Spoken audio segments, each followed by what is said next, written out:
esse programa, ele surgiu porque eu sempre, assim, viajo e gosto de palestrar. E aí a experiência que a gente tem, mais do que nunca, porque já há muitos anos a gente tem esse trabalho de divulgar o conhecimento, a gente viu a grande diferença, o mundo agora está hiper aberto. É impressionante, não é um papo assim, oh, nova era, careta, não, é verdade. Eu vejo que as pessoas não querem religião, mas elas querem um estilo de vida exatamente que a gente tem proposto. É uma coisa ritualística, cheia de regras, isso é particular de cada um. Se a pessoa está preparada a deixar uma coisa, deixar outra, ok. Isso também tem que ser uma coisa absolutamente natural, né? Ah, parei de fazer isso porque eu estou fazendo outra coisa, não é porque eu parei, porque agora já não tem mais nada a ver comigo, estou em outro estágio. Então não adianta a gente querer, a gente deu o exemplo da semente, não adianta a gente pegar uma plantinha pequena e puxar ela para ela crescer, você vai arrancar a raiz dela fora, não é isso que a gente tem que fazer. A gente tem que nutrir. Naturalmente as coisas vão acontecendo e quando elas acontecem naturalmente, né, é tudo muito fácil de lidar com isso. Então a ideia é que, como eu tenho visto as pessoas, é impressionante o mundo hoje em dia, o que é politicamente correto é você respeitar a convicção de cada um, o caminho de cada um, a espiritualidade de cada um. Isso é uma coisa nova no mundo. Se a gente for olhar para a história do planeta, nunca houve um tempo assim. Sempre tinha aquela religião vigente, se você não seguia, ia para a fogueira, cortava tua cabeça, né? Mas imagine esse momento, que todas as pessoas interessantes, inteligentes, poxa, eu não curto isso, mas legal se você curte, né?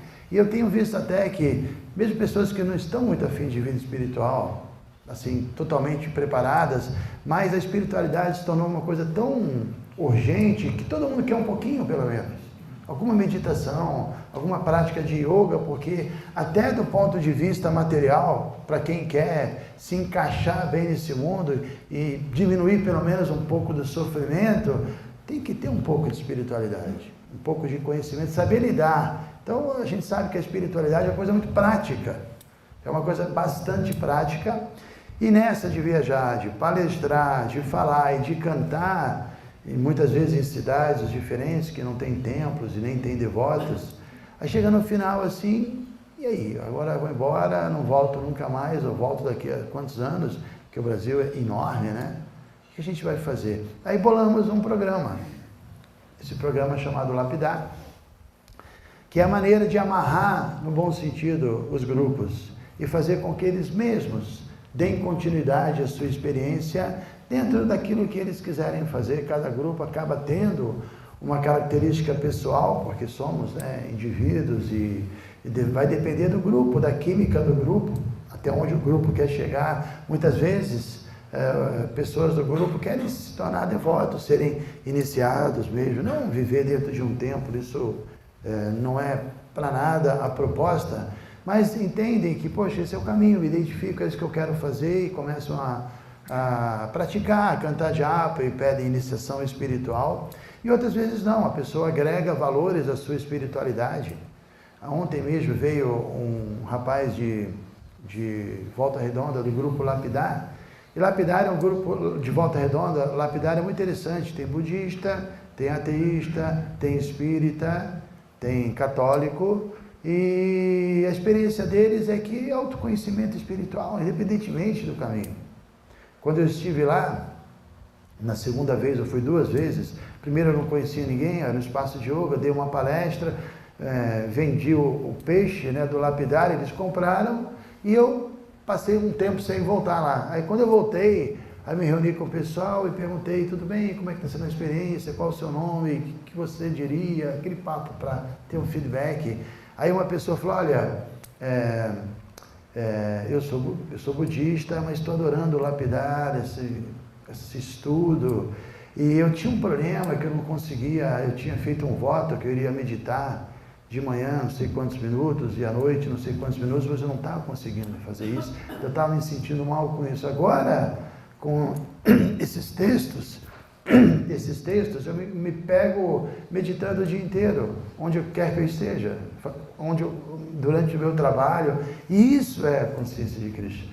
Outra espírita também falou uma coisa interessante. Eu sou espírita e pratico vida espiritual há, sei lá, há muito tempo, 30 anos ela falava, mas hoje com o Bhakti, com o caminho de Bhakti, eu vejo que a minha vida espiritual era preto e branco e agora é colorida.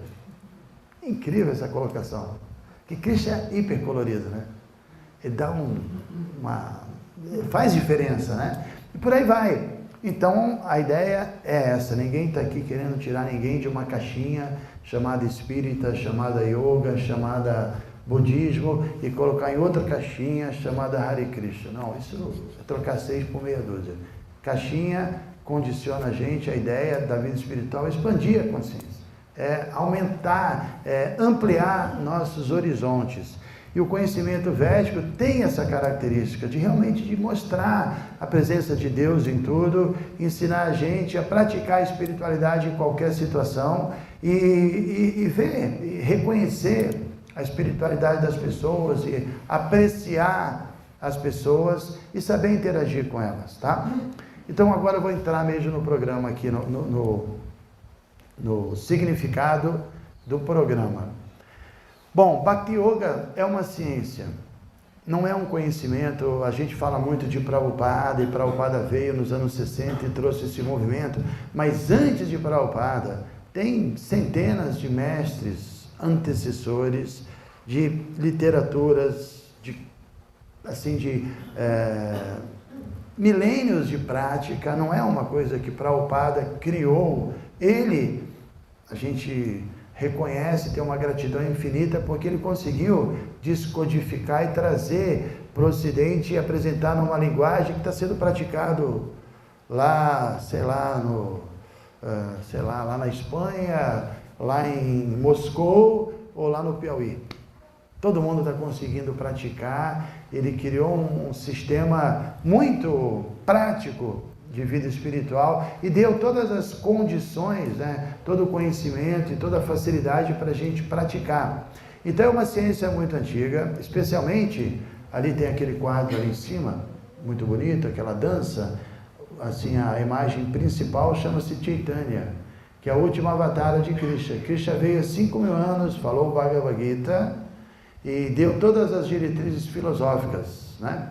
Mas depois ele voltou há 500 anos e mostrou como colocar na prática o Bhagavad Gita, como aplicar isso no nosso dia a dia, e potencializou todo o processo de Bhakti, enfatizando o cantar do Mahamantra Hare Krishna, Hare Krishna, Krishna Krishna, Hare Hare, Hare Rama, Hare Rama, Rama Hare. Porque uma coisa é a gente ler o Bhagavad Gita e entender, faça assim, faça dessa forma, ok, mas como fazer? Da onde eu vou pegar forças para fazer? E aí o Mahamantra vem e completa, te dá essa força para você então aplicar esse conhecimento. Então, Chaitanya Mahaprabhu teve discípulos muito importantes. Um deles se chama Rupa Goswami, que era um ministro da Bengala, e tem um diálogo entre eles sobre Bhakti Yoga. Ele explica como é que se pratica Bhakti Yoga, um capítulo muito profundo. Ele fala sobre 64 itens relacionados com o serviço devocional, com Bhakti Yoga prática. E desses 64 itens, ele diz que 5 são os mais importantes, são imprescindíveis e, na verdade, são também suficientes. O resto são detalhes, que você, com bom senso, vai saber aplicar. Mas 5 coisas não podem deixar de fazer parte do nosso dia a dia. E lapidar está ligado a essas 5 coisas. Pode ver que eu separei ali o L, o A, o P, depois o ID, depois o A, no finalzinho tem o R. E agora eu vou falar, isso é um acrônimo, é uma palavra que cada letra tem um significado, ok? E a gente vai falar então dos 5 itens. Primeiro item chama-se Hari Kirtana. Kirtana é um termo que já ficou famoso, esse canto dos mantras, né? O canto espiritual. E Hari é o nome de Deus. Hari, um dos nomes de Deus, de Krishna, que significa aquele que é ladrão de coração, né? Krishna tem essa característica, ele adora roubar nossos corações, né? Então, um dos 5 itens é Hari Kirtana, é o cantar do santo nome, E eu fiz uma adaptação chamando isso do quê? De limpeza do coração. Especialmente no estágio que a gente está, a primeira preocupação que a gente tem é limpar o coração. É remover qualquer tipo de angústia, insegurança, ansiedade, ânsia, inveja, luxúria, cobiça, porque a gente entende que tudo isso que eu acabei de falar, tudo isso é artificial. A gente não tem nada a ver com inveja, com cobiça, com luxúria, com ira, com ansiedade. Isso são poeiras que se acumularam no nosso coração, devido ao contato inadequado com esse mundo, né? Então isso já está dentro da gente, e a gente precisa remover isso. Por isso o próprio Chaitanya diz, Chitta Darpana Marjana, que o primeiro efeito do cantar é você remover a poeira acumulada no espelho da mente. A mente é considerada um espelho porque ela tem um poder reflexivo, como espelho. É pensar, sentir e desejar. A gente entra em contato com as coisas, a gente pensa, a gente sente, a gente deseja ou rejeita. Então, se um espelho está empoeirado, certamente o reflexo não vai ser muito claro, né? Então, a primeira coisa é limpar o espelho. Quando a gente fala em autoconhecimento, quando a gente fala em se entender a nossa própria natureza, a primeira coisa, a gente precisa trabalhar com essa limpeza, senão a gente mesmo fica confuso com a gente mesmo. Aquela confusão, a gente não sabe o que é a gente, o que não é, sabe? Então, a primeira coisa que a gente precisa fazer é limpar o coração. Então, isso é um processo muitíssimo efetivo. Por isso que o cantar também se chama mantra. Porque Tra é a libertação e Man é a mente. É libertar a mente dessas impurezas e uma vez libertando a mente, removendo essas impurezas, você liberta a mente dos conceitos errados, dos condicionamentos errados, né? Então você deixa a sua mente pura para receber o conhecimento e você então reprograma a sua mente para que ela funcione espiritualmente falando. Então, o cantar não tem só o propósito de limpar a mente, mas no estágio que a gente se encontra, a ênfase deve ser essa. A ideia é que, certamente, depois que o cantar entra e limpa a nossa mente, aí ele vai penetrar mesmo na consciência e a gente vai entrar em outra fase, uma fase de despertar. Mas a ênfase agora é a limpeza do coração, então isso é a letra L. Agora vamos falar do A, que eu coloquei como autoconhecimento, que eu acredito que é um ponto que todo mundo aqui tem interesse e geralmente as pessoas que se interessam pelo lapidar querem isso, querem se entender. É uma coisa de se autocompreender melhor. E autoconhecimento está ligado ao que Chaitanya chamou de Bhagavat Shravana. Shravana significa ouvir. Isso é um ponto muito enfático na literatura védica. Aprender a ouvir, saber o que ouvir, de que fonte ouvir. Inclusive nas Upanishads existe um exemplo muito bom que fala de uma criança que não conheceu seu pai, que conviveu só com a sua mãe. E quando a criança ela cresce, ela quer saber quem é seu pai. E ela tem duas opções. Uma é ficar na rua olhando todos os homens, ver uma idade que poderia ser meu pai, ter uma carinha que de repente parece comigo e ficar especulando. E a outra opção é perguntar para a mãe, que é mais fácil, que ela é uma autoridade, né? Então, o conhecimento védico se chama Shruti Mata. Mata é mãe, e Shruti você aprende com a mãe. Não adianta a gente ficar especulando.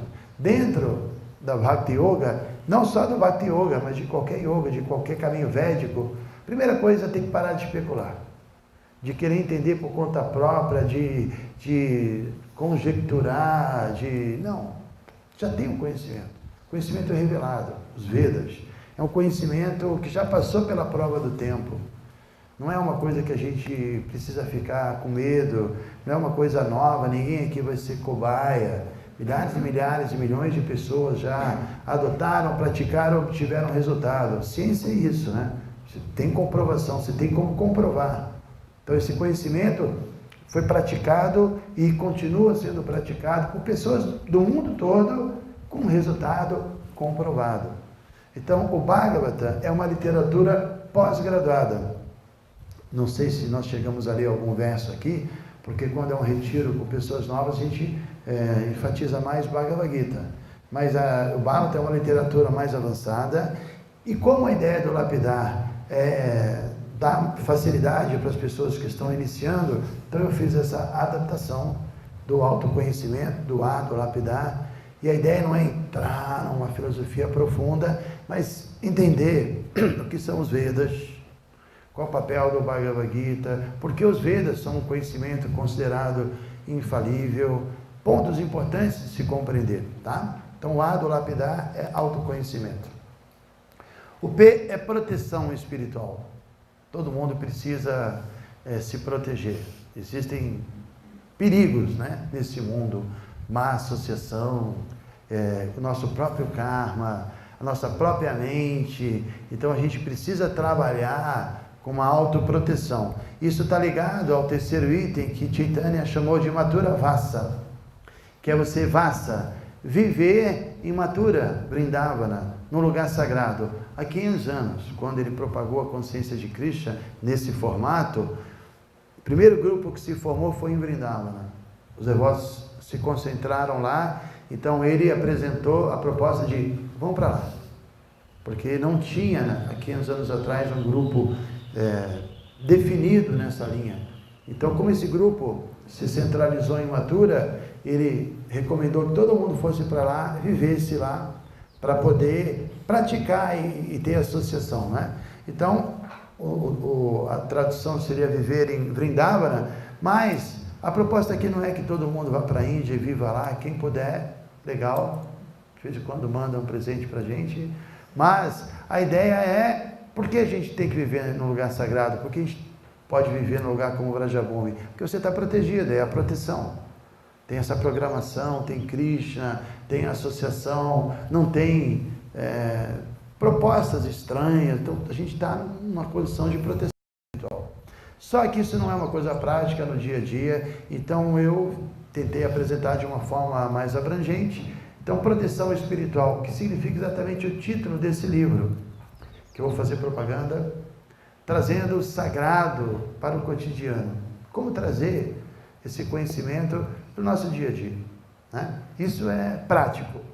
O que não é prático é dizer para vocês, olha, vem morar em Vrajabhumi, abandone tudo, né? Isso não é prático e também nem é preciso. Nós moramos aqui porque nós estamos doentes. Nós estamos internados, precisamos de um tratamento intensivo. Vocês não estão tão doentes, podem ficar sendo tratados em casa mesmo. Quem se sentir muito doente pode vir, que é o nosso caso. Então, o P é proteção espiritual. O outro item, o ID, eu chamo de interação com Deus, mas tecnicamente falando é Murti Seva. Murti está ali, são as deidades. Isso na Índia, de novo a Lila, citando ela que ela veio da Índia, você não pega um rickshaw, um táxi, um ônibus que não tem uma deidadezinha no painel e que o motorista não, antes de sair com o carro, não faça uma macumbinha espiritual ali. Eles são muito assim, a Murti. A coisa mais louca na Índia, você está de repente assim na estrada, e ela mais foi a Índia, né? Ainda não. Você está de repente em garrafa. Aí caramba, engarrafamento, deve ser, olha, o cara do ônibus parou o ônibus no meio, não foi nem para o acostamento, parou ali no meio, desceu tranquilo, foi fazer um puja para Durga, e todo mundo espera, é muito louco. Ele simplesmente saiu e nessa de fazer o puja para Durga, ele foi tomar um chazinho ali, aí já ficou batendo um papo e está todo mundo ali parado, e é isso aí. Então também, pessoas novas em cidades que nunca viram Deus, então a ideia não é falar, pessoal, tem que adorar a deidade, é complicado, né? Não é isso. Então eu fiz uma adaptação chamando de interação com Deus. Vamos sim interagir com Deus, mas de uma forma mais abrangente, e ver Deus no alimento, ver Deus nas pessoas, e ver Deus na natureza, uma discussão muito legal, esse tema aqui. Finalmente, o A, associação favorável, que é Sadhusanga. Já devem ter ouvido falar, Satsanga é muito comum, né? Sadhu é um praticante. E Sangha é se associar com alguém que esteja praticando. Mas a gente ampliou a discussão para associar-se, aqui está como associar-se com os devotos, que que é a tradução que a gente tem no livro, mas é associação favorável. Não é simplesmente... Porque isso é um tema muito interessante. Tem muitas pessoas que não são praticantes, mas são pessoas educadas, éticas, que são interessantes. Você não é que você tem que... você não é espiritualizado, não quero mais papo. Não. Mas também tem certas pessoas que, numa boa, a gente vai ter que tirar da lista da nossa agenda, porque é só lamentação, é só papo furado, né? Então é uma discussão também muito interessante. Então são esses 5 itens, são 5 lições de cada, e no final tem o R. Observação, na fase 1 são 26 lições, 5 de cada, mais o R, que é repassar a experiência. A ideia de saber repassar também de uma forma tranquila, porque às vezes a pessoa fica entusiasmada e começa a ser uma pessoa meio chata, né? Querendo convencer todo mundo, então menos, vamos respeitar o momento de cada um, né? E na fase 2 estuda-se a Bhagavad Gita. Temos um Bhagavad Gita de um grande devoto que fez um estudo muito interessante. A gente está dividindo isso, já está dividido. Então tem grupos que já terminou a primeira fase, que demora 1 ano e pouco, porque geralmente os grupos se reúnem de 15 em 15 dias, alguns semanalmente, né? E depois que termina isso, aí o estudo de Bhagavad Gita, uma coisa um pouquinho mais direcionada ao Bhagavad Gita, que é super amplo e que soma pra caramba, tá? Então está aqui apresentado, e agora eu vou mostrar rapidamente, para não perder tempo, quais são as 25 lições. Então a primeira lição, fala-se do Mahamantra, né? O que é Hari, o que é Krishna, o que é Rama, e por que purifica, e evidências das escrituras, e a importância. A gente está vendo que esse cantar aí, tá, né? Não é só os devotos que estão cantando Hare Krishna, está todo mundo cantando Hare Krishna. Falei para vocês lá do carnaval de BH, e a coisa está acontecendo, todo mundo está sentindo. Me lembro, há muitos anos, eu tocava lá com aquele homem de bem, e tinha um repertório, o primeiro disco dele, tinha várias músicas, e quando a gente cantava o mantra Hare Krishna, foi no Teatro Ipanema isso, aí a galera simplesmente pirava. Era totalmente diferente dos outros mantras. Outros mantras é legal, todo mundo animado, batia palma, mas quando cantava Hare Krishna, todo mundo levantava, fazia trenzinho, dava uma pirada, né? Aí ele começou, na hora de cantar Hare Krishna, ele começou a falar, agora vamos cantar o mantra da alegria. Aí todo mundo, Hare Krishna, sabia? Tem negócio, uma mantra aí que não precisa explicar não, você canta, se joga e o negócio é bom mesmo, funciona, né? Então, é isso. E como eu já devo ter falado, mas é bom enfatizar, é uma coisa super democrática essas reuniões. Não é assim algo que tem alguém, um professor, nada disso. Todo mundo aqui tem total capacidade de dar contribuições maravilhosas, falar da sua experiência e colocar no grupo alguma dúvida e todo mundo discute, a coisa vai criando, né, um corpo muito interessante. Então vamos lá. Primeiro, a vibração transcendental do Mahamantra. Segundo, a autoridade dos Vedas e as glórias da Gita, que é Bhagavad Gita. Terceiro, saboreando o gosto superior. Nada protege mais a gente do que o prazer espiritual, né? Depois, percebendo a presença do absoluto em tudo. 5. O valor da associação dos devotos. O que é um devoto? Isso é um termo bem difícil de responder, não é? Devoto não é uma pessoa que se veste de um jeito, tem as características. É importante nos associarmos com pessoas, né, com mais avanço do que a gente. Depois a gente fala sobre os principais mantras e ensina o pessoal a cantar os mantras mais importantes. Depois tem entendendo o eu verdadeiro dentro da ideia do autoconhecimento, vários versos importantíssimos do Bhagavad Gita que fala sobre isso. Proteção espiritual ainda, conquistando a mente. Isso também é um tema importante, não é só controlar, é um passo além, é conquistar. Não é só um processo reativo de parar com ela, algo proativo, de você fazer com que ela se torne aliada na vida espiritual. Interação com Deus, o conceito do sagrado. Associação favorável, diga-me com quem andas. Essa é velha. 11. O canto repetitivo do mantra, aí a gente vai falar sobre a japa, que vocês já sabem o que é. É um cantar, e como é que canta, e por que canta, e por aí vai. Discussão sobre isso, e como praticar isso, que é bem legal, né?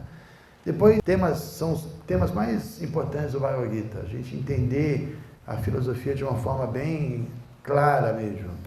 Depois, protegendo-se do karma, a discussão do que é karma e por que karma, e o que acarreta, o que não acarreta, como lidar, como transformar o karma em dharma, karma yoga, por aí vai. Depois, falando sobre Chaitanya, esse avatar de Krishna, que veio cantar, que tem essa característica super amorosa, que é muito interessante, falando um pouco não só da biografia, mas também dos ensinamentos dele. Depois, 15, a iniciação espiritual, chama-se Diksha, que é um tema importante na nossa linha e é preciso falar sobre isso. Depois, a natureza absoluta do santo nome, a essência da filosofia Sankhya, analisar esse mundo de uma forma mais técnica. Depois, 2 pilares da vida espiritual, austeridade e veracidade. Tá? Depois, 19, a entrega amorosa, que é a ideia de Bhakti, essa relação amorosa, essa entrega que é a meta mesmo da vida. Depois, as qualidades transcendentais que são enumeradas no Bhagavad Gita, a gente vai discutindo também uma por uma. A última lição sobre limpeza do coração são os diferentes estágios do cantar dos santos nomes. Bem legal isso aqui. Depois, autoconhecimento, renúncia e conhecimento espiritual, consciência espiritual. 23, mais 2 pilares, pureza e não violência, né? Lição 18 e lição 23 falam dos 4 pilares. Austeridade, veracidade, pureza e não violência. 24, aí sim a gente fala da deidade, explica e entra um pouco mais em detalhe, aí o pessoal já está mais na frente. E finalmente a relação de mestre e discípulo, que isso é um tema que todas as escrituras védicas enfatizam, não tem para onde correr. Então estão aqui as 25 lições e, como eu já disse, muitas pessoas perguntaram como eu posso dar continuidade, não perder essa experiência, e a resposta é lapidar. E lapidar é um termo autoexplicativo, porque a ideia é que todos nós somos um diamante, evidentemente, bruto, que precisa ser lapidado, né? E o diamante tem várias características interessantes. O diamante é o cristal mais antigo do mundo, né? E o mais resistente também, e por isso o mais valioso, ou seja, o mais antigo, o mais resistente e o mais valioso.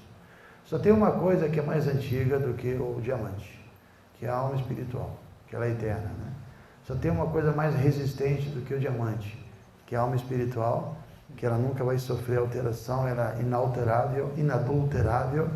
E só tem uma coisa mais valiosa que o diamante, que é a alma espiritual. Então nós somos um diamante de Krishna, com valor infinito, e precisamos encontrar esse diamante que somos nós e dar um jeitinho. Sadhana, a prática é para isso, né? Para você encontrar esse diamante.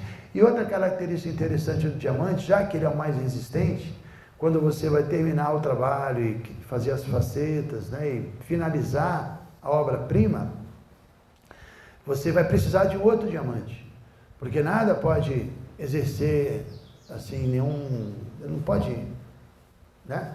E aí vem a importância da iniciação, a importância de um contato com alguém que já foi lapidado, que é a ideia de satsanga mesmo. E outra coisa interessante, quando eu vou ter que fazer esse livro, o diamante, ele tem um brilho maravilhoso, porque eles fazem 26 facetas, então tem um ângulo que o brilho entra e incide no outro, que incide no outro, então um potencializa o outro e fica uma coisa maravilhosa. E curiosamente, Chaitanya Mahaprabhu disse que um devoto, ele tem 26 qualidades. Então, são as 26 qualidades da alma diamante que a gente depois, num terceiro momento, eu acho que eu vou ter que preparar esse livro para a gente discutir. Então, o tema é muito bom, o marketing é bom do Lapidar. Funciona, é um produto atrativo e não é caro, ou seja, não custa nada, né? São grupos que se reúnem. E aí a ideia é que, como o Brasil é grande, eu saí viajando muito, fiz vários programas, a gente tem mais de 60 grupos agora em relativamente pouco tempo, né? E estão funcionando muito bem. O Lapidar, você pode trazer qualquer pessoa, que o compromisso não é converter ninguém, não é mexer na convicção dela, é agregar conhecimento, agregar valores. Então qualquer pessoa vem e se sente em casa. Mas é isso, lapidar é uma coisa óbvia, é um momento, está todo mundo querendo isso. Como eu falei, sinceramente, ninguém quer muito religião. Mas o conhecimento, esse estilo de vida, esse conjunto de pensamento espiritual, você passar o conhecimento e falar, pô, você faz o que você quiser. Não queremos controlar ninguém, não queremos dizer o que ninguém faz. Isso a gente faz com criança, não faz isso, faz aquilo. Mas com adulto, a pessoa faz do jeito dela.